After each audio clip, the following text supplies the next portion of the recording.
Hello Internet, it's Skorkowski, and today I want to discuss the Call of Cthulhu scenario, Dead Light.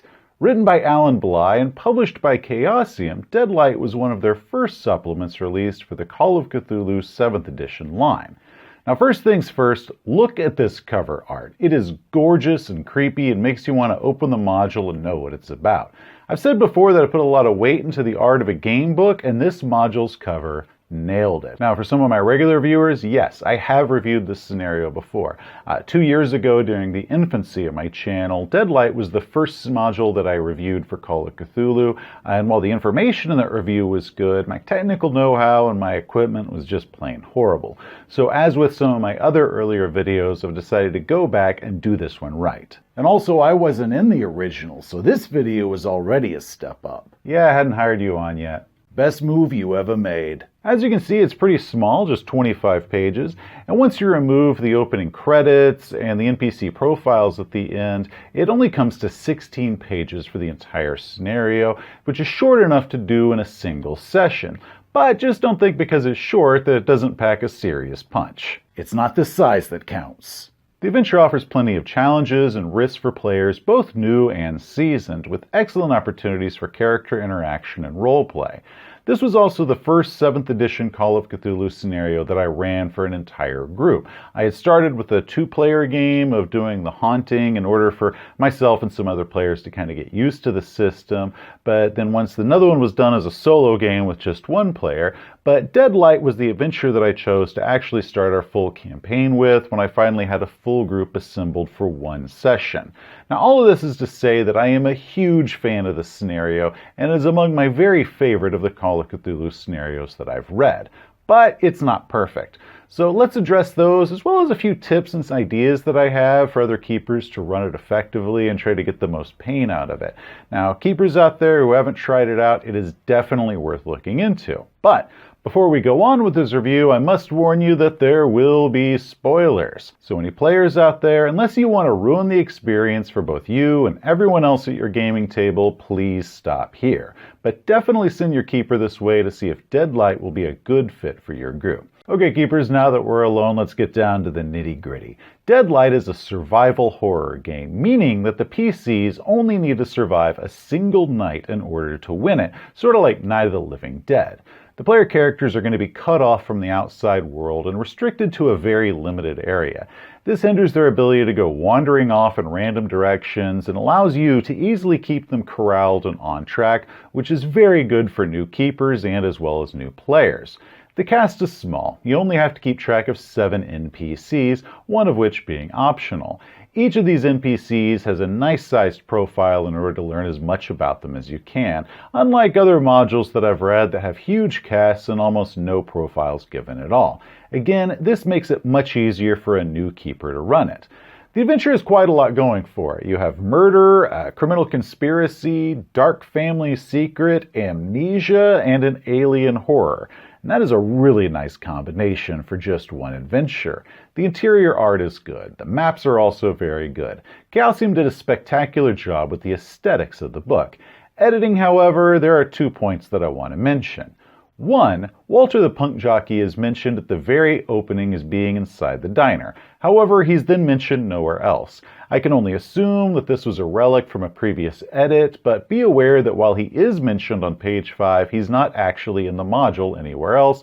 So don't kill yourself like I did, trying to hunt the module down, trying to figure out where he is. But you could easily add him as an 8th NPC, and that wouldn't be that difficult to do. Learning what happened to Walter the pump jockey is an adventure for another day. A future sequel that's going to lead us to the edge of infinite madness. Criticism number 2 is the Dead Light itself. While the monster is very, very good, and I love it a lot, the book layout was a bit awkward for me to reference quickly in-game. Much of the information that you need in order to combat the creature, specifically the chant information in order to defeat it, is listed on page 6, while the main information about the monster is listed at the back of the book on page 25. And while I had read everything in the module a few times before I actually ran the adventure, during the game I actually needed to go back and look at the ceremony part, and then I had to figure out which section that it was in. So then I'm flipping back and forth in the book, trying to hunt and figure out where the information for the ceremony ceremony is because I was looking primarily at the back portion, which is all talking about the dead light. Now, this was made even further confusing by the fact that the information box about the journal that the characters find and learn about the chant and all that information doesn't contain the information in the journal about defeating the dead light. Once again, that's on page 6. So keepers mark that in your module books or make notes of it. That way you can easily access it in game and not have to slow the game down trying to hunt for it and figure out where it was. Now, while we're on the subject of the journal, there is a plot pertaining to the history of the dead light and the box that it's contained in, and how it was used by a family of doctors as sort of a sin eater who was used to quietly remove any of the nightmarish and misbegotten children of New England's more affluent families.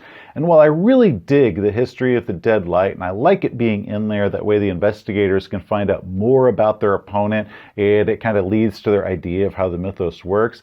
Yeah, I found that the description in the book was really cryptic concerning the wrongness of these children that are being born in Arkham and Dunwich, which is supposed to lead the investigator onto checking them out for further adventures. The problem is it was left so cryptic and so vague that I have no idea what it was talking about, and it really just added more confusion than it added nice hooks.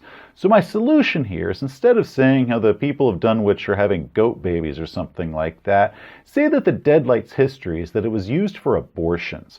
Remember that during the 1920s, abortions were extremely illegal, and the social stigma involved could ruin a family if word got out that they had had an abortion. So I added a portion in the journal where it was describing how they used the dead light and part of the ceremony, and there's the part that says that you drew a spiral pattern on the forehead of any intended victim. Or you could draw a spiral pattern on the belly of a pregnant patient. Then the dead light would come out of its box, enter the patient, eat the baby out of the womb, and then return to its box. Personally, I feel that a description like that makes it feel much more real, but also way more disturbing than just saying that it's eating these strange little monster children that are being born. And it's much clearer as to what it's talking about than sort of vaguely referenced wrongness that's going on up in Dunwich. Also, keepers, I suggest that you phonetically write out all the words for the ceremony that are found inside that journal. That way, in case your players decide that they want to try to recapture the dead light inside its little box, they actually have to read those words aloud. You want to talk about immersion? You got a group of people sitting in a ring around a table reading forbidden words, maybe as you light it with candlelight. Criticisms aside, this module is awesome. Most of the adventure is set around building up suspense before the characters actually get to see the monster. Sure, they might get different glimpses of it here and there, a strange light moving between the trees or off through the dark rain, but the key to Dead Light is the mood, and when the monster finally makes its appearance, it should be spectacular. Now, being a mood game, keepers are going to need to make good use of the NPCs for roleplay. Study these NPCs, learn them, give them different quirks and voices, and make them real. Thankfully, there is a small cast, so you can give each of these characters a good chance to become memorable and eventually mourned when they inevitably die. Now, I do have a few suggestions for any keepers that are considering running this module. First, the setup is that the player characters are in a car driving through the rain. But don't just start the adventure out with, oh yeah, you guys are in a car and you're driving outside of Arkham. No, don't start there. Surprise them, but better yet, ambush them. What I did is that I started the adventure one day before the actual night of the start of the scenario, where the player characters learned about some fancy event that was going on up in Ipswich, where a traveling medium was coming through, and the player characters are offered tickets to go to one of these seances.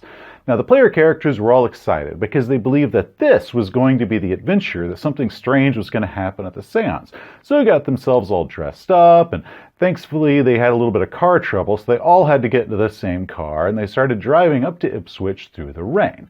So when the bedraggled Amelia suddenly comes staggering out of the woods in front of their car, they were completely caught off guard because they believed that they were heading to an adventure further down the road. In fact, it took them quite a while to realize that this was actually the adventure because they were still convinced that they needed to hurry up and get everything done here because they needed quickly to get to Ipswich. Hey lady, I am really sorry we nearly ran you down right there, but we ain't got time to help you out. I'll tell you what, we're going to go ahead and take you on up the road to where that gas station is, and maybe they can help sort out whatever it is you got going on. But then we got to scoot on up to Ipswich where we got an adventure waiting for us. Get in. You could do your own setup a couple different ways. Maybe they're a band that's on the road, so you've got a bunch of different musicians and their manager, maybe some friends that are acting roadie for them, and they're racing off to get to their next gig, but they have to get through the rain.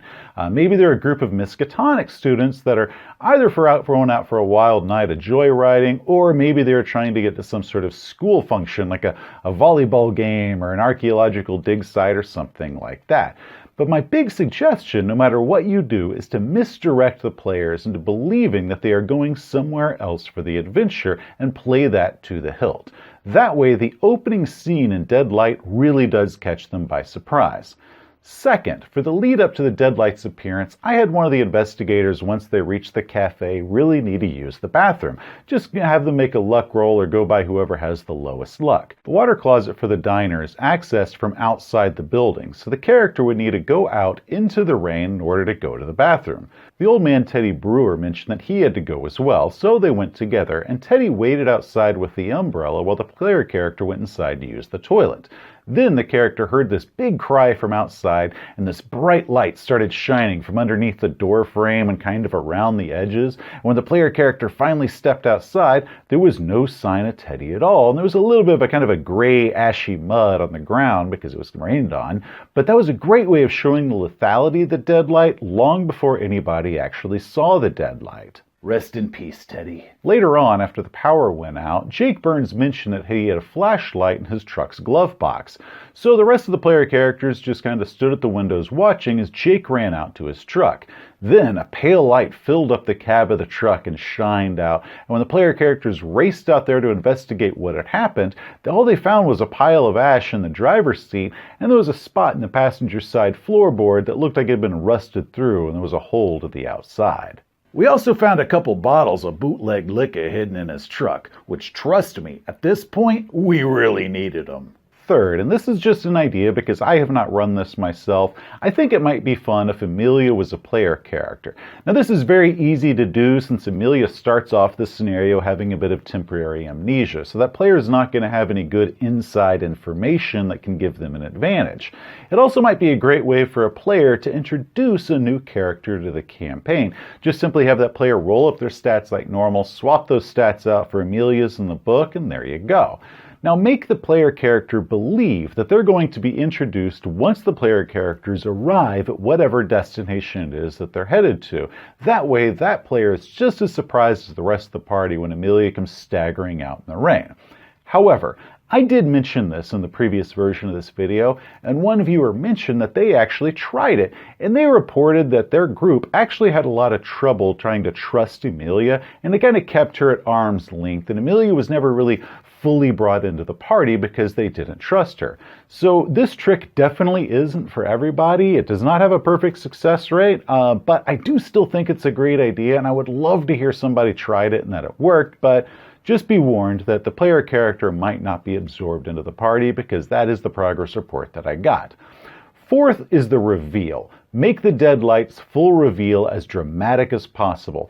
And for us, it led to one of the best chase scenes we've ever had. How it went down is the player characters took Amelia up to Dr. Webb's cottage. And while they were checking out some stuff in the barn, Billy Esterhaus came stumbling out of the woods, raving about how he was sorry about something and how the player characters needed to save him. And that's when the Deadlight attacked. And it was the first time the player characters actually saw the Deadlight as it was melting the screaming Billy into a pile of ash.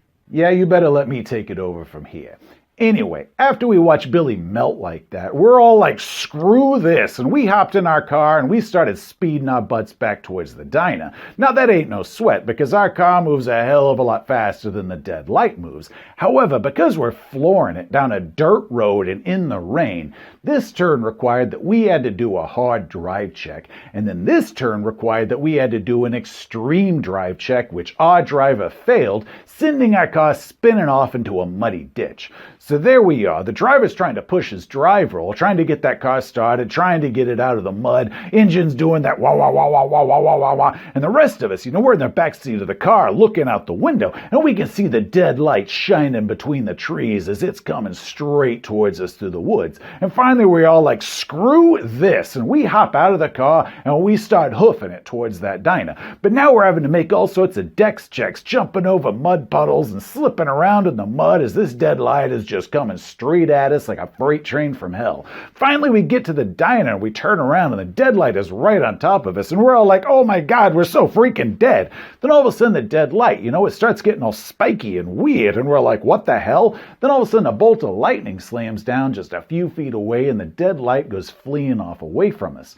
So that's it. That's how we first saw the dead light, got one hell of a movie horror style chase scene, and that's also how we got our hint that electricity might be its weakness. All in all, I think Deadlight is a fantastic adventure. It's got plenty of challenge for players both new and experienced, and I suggest that you give it a look. Hey, thanks for watching. If you enjoyed the video, please give it a thumbs up. If you want to see some of our other videos, like game reviews and other stuff like that, just hit that subscribe button.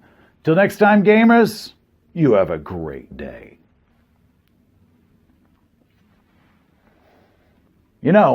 We never did make it to Ipswich. You think that hotel we booked might give us a refund?